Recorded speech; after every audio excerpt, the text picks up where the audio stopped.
একটি শোক সংবাদ নয়কামতা পশ্চিম পাড়া নিবাসী জনাব আলহাজ মফিজুল ইসলাম সাহেব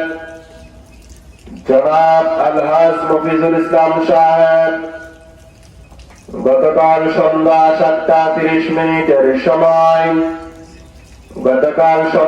7:30 সময় ঢাকা সিএমএস হসপিটালে ইন্তেকাল ফরমায়াছেন। ইন্না লিল্লাহি ওয়া ইন্না ইলাইহি রাজিউন। মরহুমের জানাজার নামাজ আজ সকাল 11